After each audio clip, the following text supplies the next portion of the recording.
Hi everyone.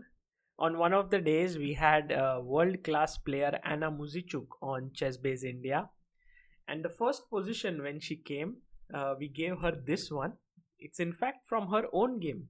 White is Kosintseva and black is Muzychuk, and she did remember the game, but she didn't know what was the move she played here. So it's black to move. Anna played a phenomenal move, a fantastic move in this position. Your task is to think about it. What did black play here? So what I would recommend is to pause this video, think over it a bit, and once you got the answer, then you can resume it and learn from Anna herself. So Anna, are you ready for the first position? I hope so. Okay, first one is not really a position as such because it's one of the moves that I was going through today, and I was so impressed with the way you played this. It's actually your game against Kosintseva, and Anna is black. Do you remember the move that you played in this position? This is from 2012, so 8 years ago. Not so easy. I'm going to flip the board. So you are black here. I remember I was black. I remember from which opening it was. I played versus Nadezhda Kosintseva. It was FIDE Grand Prix event in Kazan, I believe. So Anna, in this position, you made a move which was tremendous. It was actually, it seems like you have an isolated pawn on d5, which is slightly weak.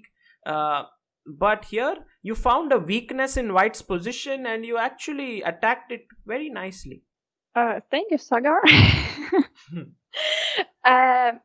Well, let's speak about this position from the very beginning. And since I don't remember exactly which move I made, it's even more challenging. So what can we see in this position? I'd also like to share some of my thoughts and the way you may think later when you are solving some puzzles. Oh, fantastic. So when I see some position, first of all, let's calculate the material. If I did it correctly, it's like, materially speaking, everything is equal. Yeah. Just black has the bishop, white has the knight, but it's equal. Now, after that, I think it's really important because when you're playing the game, you're more or less controlling what's happening move after move, right? But when you get the position, many people immediately start calculating some lines. They know some patterns. They are trying to make them work, and so on.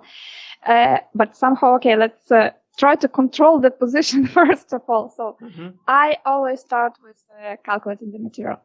After that, I prefer to think about the threats of the opponent. Okay. So it's black to move, it's our turn, but what are actually white's threats? As I see, there are no direct threats, so nothing is hanging, nothing is under the attack. Basically, now we can think about our possibilities and opportunities, what we would like to do, and what we can think about. So we see that there is a very strong knight on d4. It's really very annoying. And when you have an isolated pawn, it immediately means that you can't kick this knight by another pawn. If we had the pawn on e7 or c7 or e6 or c6, we could think about playing e5 or c5. Yeah. We don't have these pawns. It's isolated pawns, guys. So, and it's a weak pawn if you can't push it. So basically, looking at this position, it feels like it's impossible to think about pushing d4 at some moment. So it's very important that white has this stability, and this knight on d4 is very strong. The bishop on g6 is not doing much. While what we see in the position of white, the weaknesses. First of all, look at the king. This move f3 was played, and we see there is the pin from the queen on b6, to the king on g1. One more thing we see, there are some problems with the pawn on b2 because there is kind of another pin. If the knight from b3 moves, the pawn on b2 will be attacked, and we may simply take it. So this knight can't move. The knight from d4 basically can't move. So there are 2 pins. We may also see that pawn on a4 is kind of unprotected. Okay, it's not hanging, but we may think about it. If we attack it, then it's not so easy to defend it. One more thing I would like to speak about is about the trades. So which pieces trades are in white's favor and what is in black favor. Okay.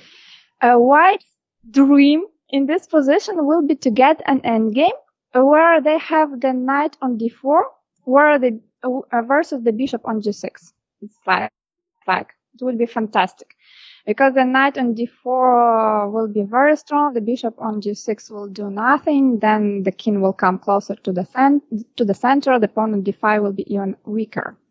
In general, the general rule was about playing with and against the isolated pawns is that the side who is playing with an isolated pawn, they should try to search for activity to occupy these important squares. Let's say if you have the pawn on d5, if you are playing with black, then the squares like c4 and e4 are kind of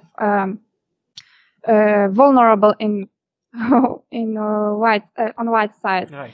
So if you put actually before, I think I had the bishop on e4 and it was annoying white so much, so they decided to play f3, which kicked the bishop that weakened the king. So these squares are important.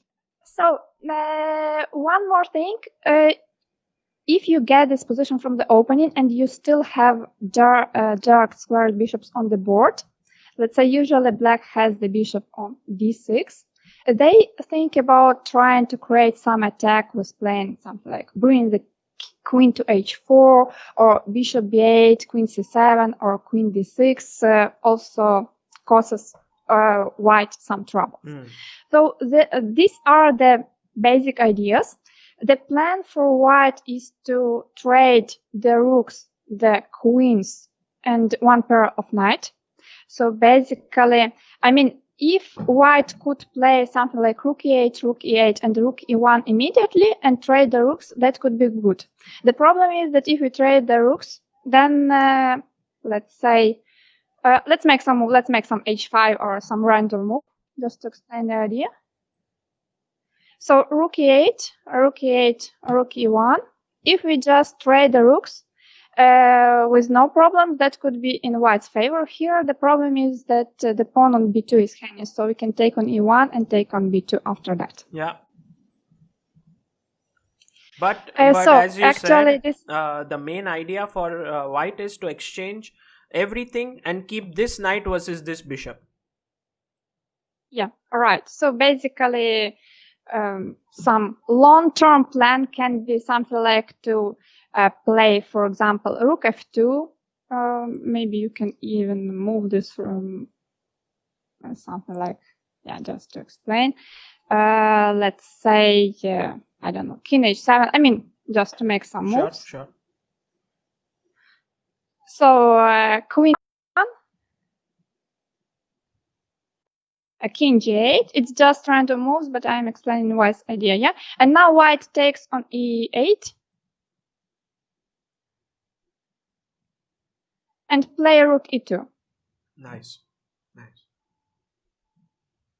So yeah, in this way, the pawn on b2 is protected, and this would be cool for white. So let's go back to our initial position. So coming back to this position, that's why h5 didn't make much sense. So we start calculating. The first things we are calculating are checks and captures. So basically here there is only one check, queen d4. We will not calculate it. And captures, queen b3 doesn't make sense. Knight b2 doesn't work. And rook e1 is not in our favor. Okay. So what can we think about at the moment? We may think about some active possibilities like bishop d3 attacking the rook. If we make this move, of course, it makes sense attacking the rook. But if we play bishop d3, I believe white will just go rook f2.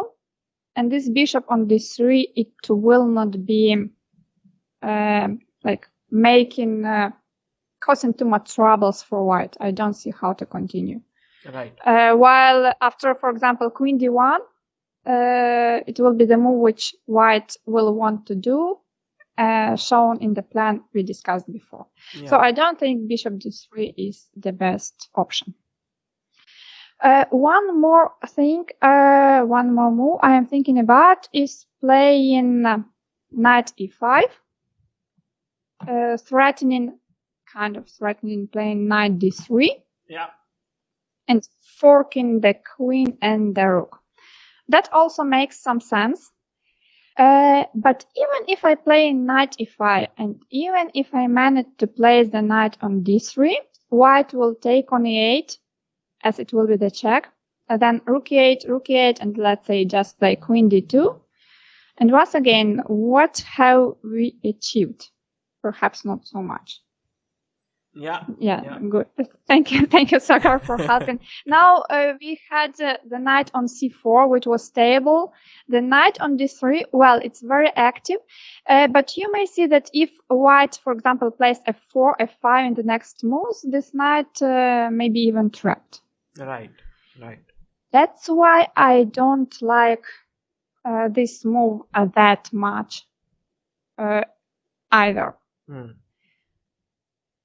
If we start from, once again, from this position, one more idea that came to my mind was to play bishop f5.